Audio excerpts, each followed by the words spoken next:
how warmed up is Marklov? Oh, he gets it! Wonderful shot from Marklov. Or some glimpse.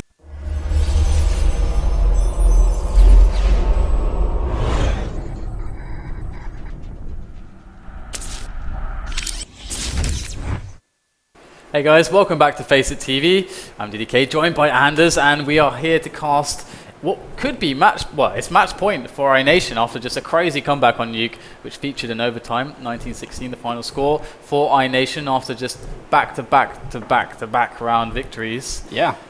I think they came back from 15-9 and then made it 15-15 and then actually won 4-0 in the overtime. Yeah. That's pretty impressive for the Serbian team here. I think FiveCrowns were favored to win that map, especially because it was their map pick. And now they're going to be playing on Mirage for the second map in this best of 3. And as you were saying, if iNation win it, then they move on to the semifinals, which is definitely impressive if they manage to do that. But they did just come off a win in the KGB tournament. So I don't know, could happen. I loved how in that game we had this kind of for me like a snapshot of hopelessness for iNation, because I remember them actually having a round where it was like I think 14-9 or something. Yeah. It's just they're pretty much dead. And I can't remember which player it was for iNation, but he decided, instead of running in to try get some kills, like, I'm gonna pick up the AWP, I'm gonna take it away, and maybe we'll get a few rounds to string them together. I think, and then the AWP went to YNK, and then he managed to just play with it very phenomenally, and they played around him very well, and just, oh my god, they managed to pull it all the way back. Yeah. So we should do like a clip of how they made it happen, but it was really well played from iNation, and to keep their composure throughout the rounds there. And it leaves us on Mirage now, as this is even iNation's map choice. Yeah. So, I mean, I'm interested to see what's going to happen here. FiveCrowns, and they're very sort of routine players. They've been playing for a long time, all of them, so they should be able to maintain their composure. And I was trying to speak, to professional players when I talk to them at LANs and stuff, and I try and find out how do they feel about it. Is the time between a map change enough to sort of regain your composure? And I think widely agreed that it actually is. Like, if you're a professional player, you actually have like the mental capacity to just say, that was the last map, now it's a new map, we're ready to go. So I'm going to be expecting FiveCrowns to leave what happened in the first map behind and focus on Mirage. And I think they are going to be playing really evenly. I think this could be a very close match indeed. Yeah, I'm very interested to see how it will turn out, because I also want to see again, as you mentioned, how the metagame tends to shift on Mirage, because I have seen a lot of different stuff going on. And I do kind of like the kind of play style where teams tend to bully mid. Just really bully mid, get aggressively on there, and just play the map out after that. And that's kind of what I like to see. But again, maybe we'll see something different. So it remains to be seen. We'll find out. I think we are getting ready now with the knife round, and hopefully we'll be good to go. Obviously, again, we were talking about the knife round earlier. Maybe not so important here on Mirage. Less important, certainly, than it is on Nuke. But, still, if you're FiveCrowns, I bet you'd like to start on the CT side just to regain some confidence. And but at the same time, the problem with Mirage is, on Nuke, I think it's easier winning the pistol round as a CT on Nuke, whereas on Mirage, it's much more difficult because there's much more range going on. You could get gunned down by the Glock very easily. It is still a factor in Counter-Strike Go that the Glock is a very powerful pistol. Yeah, it's pretty. It used to just shoot like little spuds, potato spuds. Yeah. And now it shoots something much more menacing. I don't know exactly how to describe it, but it's pretty deadly these days, and definitely it gives quite the advantage at points. And we're going to the knife round, and I have to say I've seen very many insane performances from Pipe on this map. He always stands out to me on this map for some reason. Yeah. And RDL as well. So I'm looking towards Pipe and RDL as my MVPs. Did we call an MVP for the first map? No, I don't think we did, but I would have to give it to King Gore if I had to. I think he played phenomenally. Yeah. Even when they were behind 5 or 6 rounds, he was actually still top fragging. So there's no doubt in my mind that he just played exceptionally well. And he really set the pace on a lot of rounds too. I remember quite a couple rounds, one specifically taking, just flanking and taking down 2 players, instantly giving a huge advantage to his team right at the start of very crucial rounds, just executing fantastically. And actually the knife round going somewhat convincingly here to FiveCrowns, so they needed it.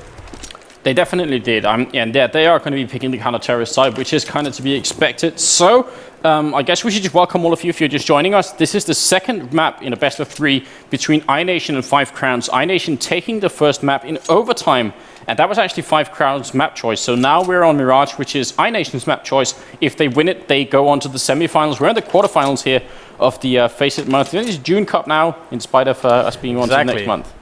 They most certainly do. And they could face the winner of 10 or 46 Dragons. So yeah. And I'm going to be expecting 10 to take that victory. Obviously, nothing is really set in stone, but yeah, I'd be very surprised if that didn't happen at the end of the day.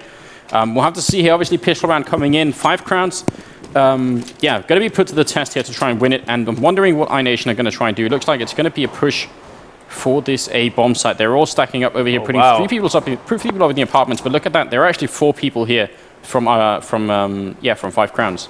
Looks like they are just ready to flip the switch, throw the nades, and go. And here it is, straight in the site. They go. Nico's the first man in. Kingo there with the bomb. Can he get it down? Here comes. Oh my God! Look at that! Triple kill. One of them with a grenade. What a lockdown from Olofmeister. That triple kill coming in. And Nicolino now in a 1-on-4. It's not going to. I mean, it's a nice shot through the smoke, but this is not going to be a round that he can win. At least he's got a Glock. He's got some Kevlar left. Let's see what Nico can do with it. Oh, absolutely nothing. Gets told to sit down, sit and stay. The command from Pyth, and he obeys. I mean, that was strong play from Olofmeister, and actually I'm happy about that because I was talking Olofmeister up a lot before the round started, and he actually didn't play that well when it came to Nuke. He just, really wasn't on fire like I normally see him play. So I'm hoping he can make a bit of a comeback and not make me look completely foolish here. Looks like we have 5 players from iNation going mid and B house, or 2 B house, 3 on the mid side. Perhaps an approach through Cat is what they're looking for here for their eco round.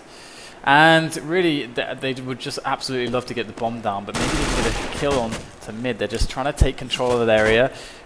And it looks like Swanky trying to boost there, perhaps? No? Yeah. Okay, we got... Okay, Nico just getting gunned down on CPL there. Lidder defending it pretty well with the SMG. Yeah, indeed. Not bad. I mean, it's a nice attempt, but... Yeah, they're just poking, trying things out and trying to see if they can get lucky, I guess, at this point. I mean, they are at a heavy disadvantage here. And wow, just the cleanup coming in. FiveCrowns just say, enough's enough. Let's just finish it, end it here. And they take down that round. And then right now, iNation, they could do a buy if they wanted to, but it would be very pitiful buy. And that would be, and that's actually something we've never seen before. I mean, they could have gone, if they had put down the bomb, obviously they'd go for a buy. If they had got a lot of kills, maybe they would have gone for like a few AKs and stuff. If they would have gone for a buy here, it would have been mainly Galils maybe. It could be fun to see a terrorist team doing that, but it's not going to be this time for iNation. They will be saving once again. Pyth here, really close to the apartments. He has to be a little bit careful. He's only got a FAMAS as well, so not as much stopping power as an M4. Perhaps if they were to just all come flooding through that choke point, Pyth may have to pull off some fancy moves to defend. Yeah. And it looks like a very interesting spread for FiveCrowns here. But look at this here. Pyth is put to the test. A double with the FAMAS, a triple, and a quad kill there. Wow. Brilliant from Pyth. Just as I was questioning the possibility of such fantastic moves from the FAMAS, Pyth is like showing me the moves, man. Very nice, and they did kind of walk out one by one to try and see if they could take him down, and he passed the test, so very good job. 7-0 is his score. He's not died yet, and has a lot of money to work with, or at least sort of a decent amount of money. Here we go into the 4th round, though. iNation, they have bought, and what I'm really wondering about is whether or not they have an orb. It doesn't seem like they have. So nothing but AKs here on the terrorist side early on.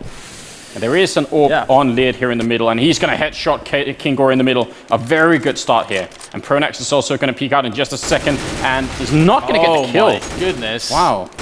Nick makes it happen onto Pronax. Disappointing for Pronax. This is going to open up the Cat there, and maybe CPL for iNation as they make the approach, or perhaps don't make the approach, as they perhaps wait for the rotation to yield some kind of weakness for their opponents to be exploited. Olofmeister gets stopped by the smoke there on the mid connector. Doesn't want to take his chances. And again, they are waiting for that rotation. They're like, we got time to kill in this round. Let's just use the clock to our advantage and try to catch those pesky 5-crown players. And YNK is the man with the bomb right now, and they're still just waiting for that opening.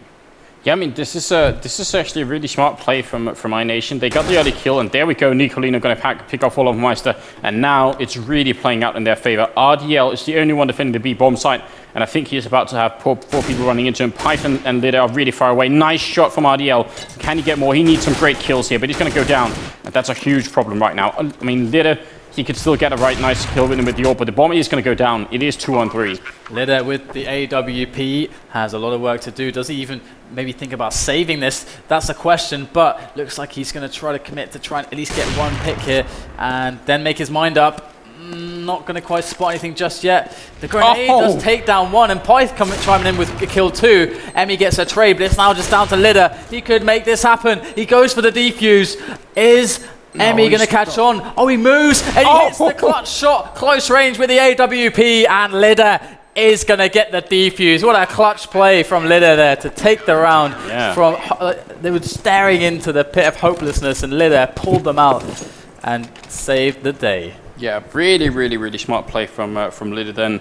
And that, I mean, one of them with the AWP, one of them with the grenade, and then the third one with the AWP as well. Really good performance from him, and that will make a huge difference here. FiveCrowns now off to a very good start on the CT side. And they have bought on the terrorist side this time though, but iNation, facing a potential eco round really soon. Litter getting smoked up there. There's angle onto that mid. Yeah, and it looks like we have 3 players making a quick approach from iNation through to that connector there. And wow, kill going down onto the CTs there as they open up the A bomb site. Brilliant pincer movement there from iNation as Emmy is trying to plant that bomb, and plant it he will. And the rotations coming in from the CTs here. Pronax makes his way through the CPR. Litter coming in from the CT spawn, and RDL. This is going to be a really nice approach. If they time this well, this could go very nicely for them. Look at that, beautiful from RDL as he picks off one, and they have 2 more players. It's a 2-on-2 situation. Nicolino's in a strong position to open the apartment here. It's going to be difficult to get rid of him, and Emmy's going to take a kill, and there we go. Look at that. iNation all of a sudden really fighting back. It was started off with a really great retake from FiveCrowns. They got the early kill, made it 2-on-3. Yeah. But again, this is so difficult because when Nicolino opened the apartments here, actually, change the colors of red. I don't like orange. Red up here. Nicolino standing here, and then they had Emmy over here. It means that Nicolino can just pop out at any moment, and when they're busy trying to shoot at Emmy, Nicolino's going to be there. Even if Emmy goes down, they have to try and defuse while there's someone looking at them up there. And now the table has turned a little bit. There's no money on FiveCrowns. They have bought this round, but if they lose it, they will be ecoing, and iNation will come back straight into this game. Yeah, it was definitely a beautiful round from both teams. I really and look at this. This is the aggressive CT side. We're talking about Pronax here. Is getting a lot of information, but they move too quickly. And Pyth is going to go down now. Olaf Meister defending. Nicolino gets a double. Pronax is still coming in from behind, but it's too late. Oh my god.